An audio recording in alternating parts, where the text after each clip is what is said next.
Welcome back everyone, welcome to civil service study. यह है test number 150 UPPSC के लिए। तो चलिए स्टार्ट करते हैं। फोकस करेंगे इंडियन पॉलिटी के प्रश्नों पर।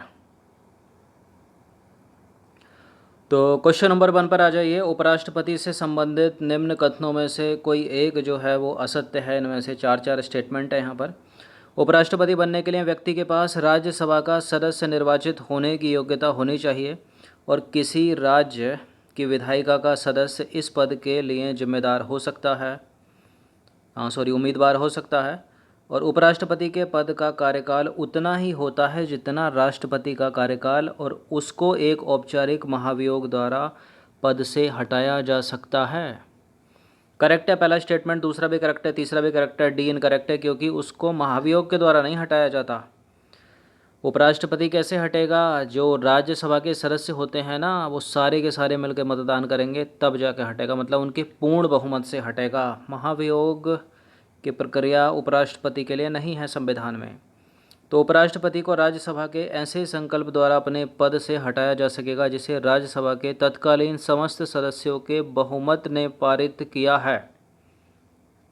समस्त सदस्यों के बहुमत ने पारित किया और जिससे लोकसभा सहमत है, अर्थात लोकसभा इसे साधारण बहुमत से पारित कर दे, किंतु इस खंड के प्रयोजन के लिए कोई संकल्प तब तक प्रस्तावित नहीं किया जाएगा जब तक कि उस संकल्प को प्रस्तावित करने के आशय की कम से कम 14 दिन पूर्व सूचना उपराष्ट्रपति को नहीं दी जाएगी। और इसे ही 14 दिन पूर्व सूचना राष्ट्रपति के लिए भी है, उस पर महाभियोग चलाना है। तो आपको क्वेश्चन नंबर 2 पर आ जाइए। भारतीय संसद राज्य सूची के विषय पर कानून नहीं बना सकती या फिर विधायन नहीं कर सकती जब तक कि, पहला स्टेटमेंट है, भारत का राष्ट्रपति उसे ऐसा करने का निर्देश ना दे। राज्यसभा प्रस्ताव पारित करे कि ऐसा करना राष्ट्र हित में आवश्यक है। विधानसभा का अध्यक्ष यह प्रमाणित करे कि ऐसा विधायन आवश्यक है। और राष्ट्रीय आपातकाल हो तब। अब बताना है कि आपको नीचे दिए गए कूट की सहायता से सही उत्तर का चयन करना है। 1 2 और 3, 1 और 2, 2 3 4 या फिर 2 और 4। इससे संबंधित प्रश्न मैंने थंबनेल पर भी पूछा है आपसे। भारतीय संसद राज्य सूची के विषय पर कानून बना सकती है। कब बना सकती है? एक तो आपातकाल की स्थिति में बना सकती है, जब राष्ट्रीय आपातकाल होता है, तो 4 करेक्ट हो जाएगा इसका। और अध्यक्ष ऐसा प्रमाण गलत है ये वाला, विधानसभा वाला। और भारत का राष्ट्रपति उसे ऐसा करने का निर्देश दे, ये भी गलत है। अगर इसकी जगह सुप्रीम कोर्ट होता, मंत्रिमंडल होता, तो वो गलत है सब। राज्यसभा ऐसा प्रस्ताव पारित करे कि ऐसा करना जो है राष्ट्र हित में है, एक तो तब बनेगा, तो 2 करेक्ट हो जाएगा। और आपातकाल होगा तब 2 और 4, 2 और 4। ऑप्शन नंबर डी हो जाएगा इसका आंसर, 2 4।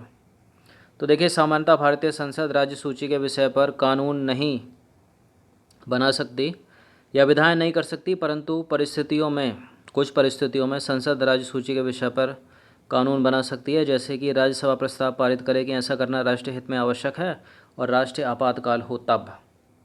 क्वेश्चन नंबर 3 पर आ जाइए। संसद में विधायन प्रस्ताव की पहल करने से पहले भारत के राष्ट्रपति की पूर्व स्वीकृति आवश्यक है। किन किन के लिए आवश्यक है? एक, नए राज्य के गठन से संबंधित विधेयक के लिए। ऐसा कराधान विधेयक जिसमें राज्यों का हित निहित हो, राज्यों की सीमाओं में फेरबदल करने संबंधी विधेयक और धन विधेयक पर पूर्व स्वीकृति की, मतलब पहले ही स्वीकृति लेनी पड़ेगी। तो एक, नए राज्य के गठन से संबंधित विधेयक के लिए पूर्व स्वीकृति चाहिए। ऐसा कराधान जिनमें राज्य का हित निहित हो, ये भी सही है। और राज्यों की सीमाओं में फेरबदल करने संबंधी विधेयक के लिए भी और धन विधेयक के संबंध में भी, सबके लिए है। तो 1 2 3 4 हो जाएगा इसका आंसर, उपरोक्त सभी डी। तो संसद में विधायन प्रस्ताव की पहल करने से पहले जो है उपरोक्त सभी में भारत के राष्ट्रपति की पूर्व स्वीकृति आवश्यक है। क्वेश्चन नंबर 4 पर आ जाइए। निम्नलिखित में से कौन संसद के दोनों सदनों में किसी भी सदन में कार्यवाही में भाग ले सकता है? देखिए, तो ये प्रश्न जो है ना आपको रट गया होगा, कंठस्थ हो गया होगा। इसका उत्तर क्या है? एजी, अटॉर्नी जनरल, भारत का महान्यायवादी। तो भारत का महान्यायवादी मंत्रिमंडल का सदस्य नहीं होता, किंतु उसे संसद के किसी भी सदन में या उसकी किसी समिति में, उसकी कोई बैठक में बोलने का अधिकार है। और क्या है? भाग लेने का अधिकार है उसको, लेकिन उसको मतदान करने का अधिकार नहीं है, याद रखिएगा। क्वेश्चन नंबर 5 पर आ जाइए। भारत की सर्वोच्च न्यायालय के निर्णय के संबंध में कौन सा सही है?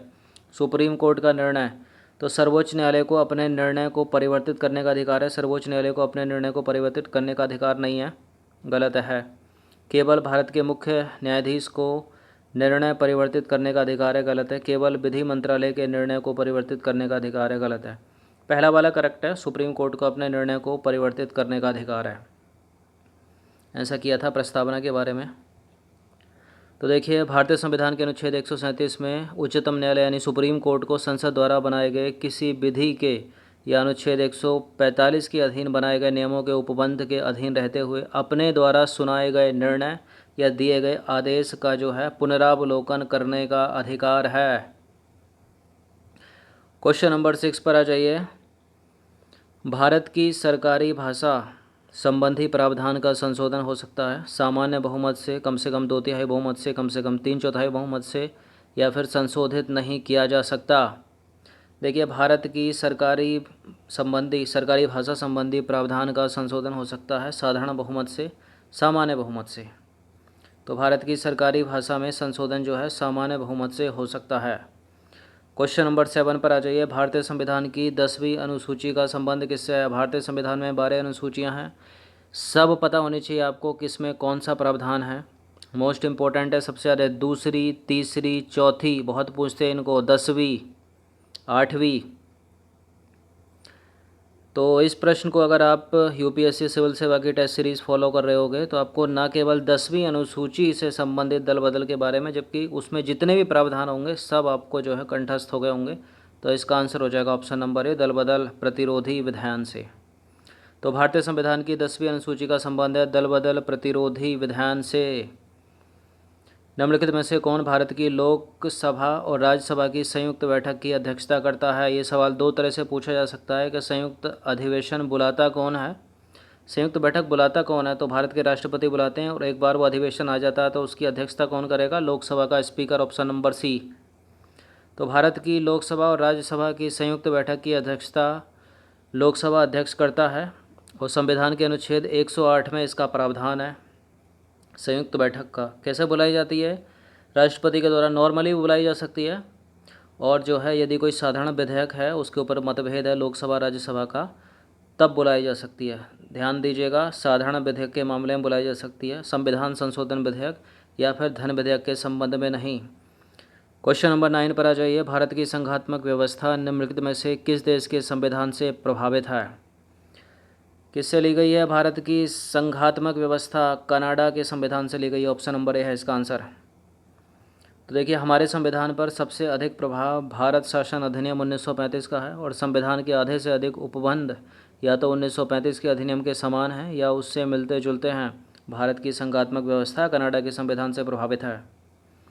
क्वेश्चन नंबर 10 पर आ जाइए। राष्ट्रपति पद की रिक्तता को निम्नलिखित में से किस अवधि के दौरान भर दिया जाएगा? 90 दिन के अंदर, 6 माह के अंदर, 1 वर्ष के अंदर, या फिर संसद द्वारा निर्धारित समय के अंदर? देखिए, 6 महीने के अंदर भर दिया जाना चाहिए इसको, और बहुत बार बताया ये मैंने।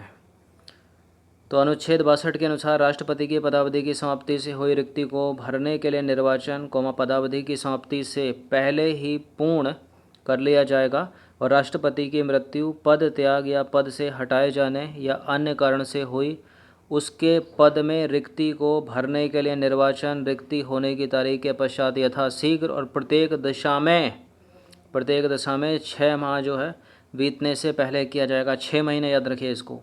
क्वेश्चन नंबर 11 पर आ जाइए। न्यायिक पुनरावलोकन की व्यवस्था है किस किस में है? केवल भारत में, केवल यूनाइटेड किंगडम में, केवल यूएसए में, भारत और यूएसए दोनों में। न्यायिक पुनरावलोकन मोस्ट इंपॉर्टेंट प्रश्न है, पहले बहुत बार पूछा गया है। भारत में भी है, यूएसए में भी है, डी है इसका आंसर। तो न्यायिक पुनरावलोकन की व्यवस्था भारत और यूएसए दोनों के संविधान में की गई है। हमारे संविधान में यह व्यवस्था यूएसए के संविधान से ली गई है, अमेरिका से ली गई है हमने। क्वेश्चन नंबर 12 है, इनमें से कौन सा एक विषय सर्वोच्च न्यायालय एवं उच्च न्यायालय दोनों के अधिकार क्षेत्र में आता है? राज्यों के पारस्परिक विवाद, केंद्र और राज्य के मध्य विवाद, मूल अधिकारों का संरक्षण और संविधान के उल्लंघन से संरक्षण। देखिए, जो फंडामेंटल आपके राइट्स हैं ना, मौलिक जो अधिकार हैं, उनका संरक्षण देता है आपको सुप्रीम कोर्ट और देता है हाई कोर्ट। सुप्रीम कोर्ट जा सकते हो आप अनुच्छेद 32 के तहत, और हाई कोर्ट जा सकते हो आप अनुच्छेद 226 के तहत। तो देखिए, मूल अधिकारों का संरक्षण सर्वोच्च न्यायालय एवं उच्च न्यायालय दोनों के अधिकार क्षेत्र में आता है। अनुच्छेद 32 के द्वारा सुप्रीम कोर्ट और अनुच्छेद 226 के द्वारा आप जा सकते हो हाई कोर्ट। क्वेश्चन नंबर 13 है, निम्नलिखित शब्दों में से कौन सा शब्द 1975 में भारतीय संविधान की प्रस्तावना में सम्मिलित नहीं था? या इस प्रश्न को दूसरी तरह से भी पूछा जा सकता है कि इनमें से कौन सा शब्द भारत के मूल संविधान में नहीं था?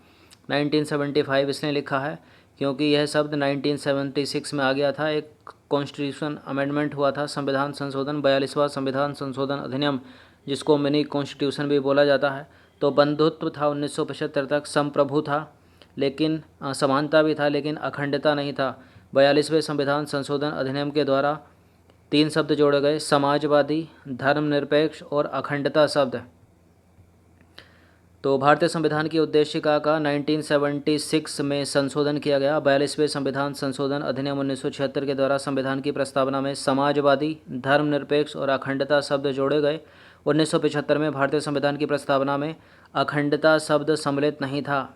अगर इसकी जगह आता समाजवादी तब भी उत्तर समाजवादी होता, धर्मनिरपेक्ष होता तब भी धर्मनिरपेक्ष उत्तर होता, अखंडता है तो अखंडता उत्तर है, क्योंकि तीनों के तीनों शब्द 1976 में जोड़े गए, मूल संविधान में नहीं थे, यानी 1975 के बाद जोड़े गए।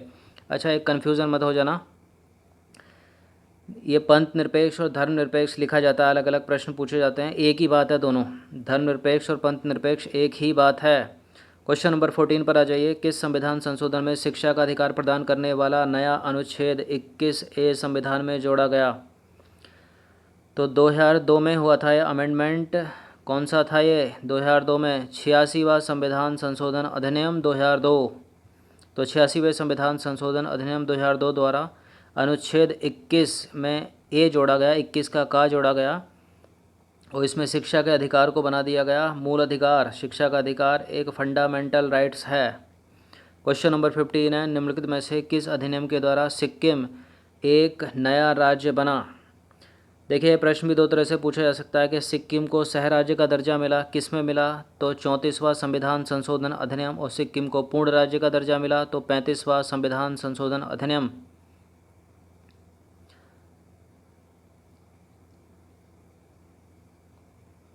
एक मिनट कन्फ्यूज़न हो रहा, 35वां 36वां? देखिए, सिक्किम को सह राज्य का दर्जा मिला है 35वां संविधान संशोधन अधिनियम और सिक्किम को पूर्ण राज्य का दर्जा मिला है 36वां संविधान संशोधन अधिनियम। तो इसका आंसर क्या हो जाएगा? Option number D. तो 36वां संविधान संशोधन अधिनियम 1975 के द्वारा सिक्किम को भारतीय संघ का पूर्ण सदस्य जो है बनाने और संविधान की प्रथम अनुसूची में शामिल करने और सिक्किम को राज्यसभा और लोकसभा में एक एक स्थान देने के लिए पारित किया गया। और जो 35वां संविधान संशोधन अधिनियम उससे पहले 1974 के द्वारा सिक्किम को भारतीय संघ के सह राज्य का दर्जा प्रदान किया गया। तो सिक्किम को सह राज्य का दर्जा प्रदान किया गया है 35वां संविधान संशोधन अधिनियम 1974 और पूर्ण राज्य का दर्जा इसको मिला है कब? 36वां संविधान संशोधन अधिनियम 1975। तो 15 प्रश्न थे मोस्ट इंपॉर्टेंट, अच्छे से इसका रिवीजन कर लीजिएगा 1 से 2 बार। धन्यवाद। इस पूरी की पूरी टेस्ट सीरीज़ की प्लेलिस्ट आप डिस्क्रिप्शन बॉक्स से क्लिक करके ढूंढ सकते हो। धन्यवाद।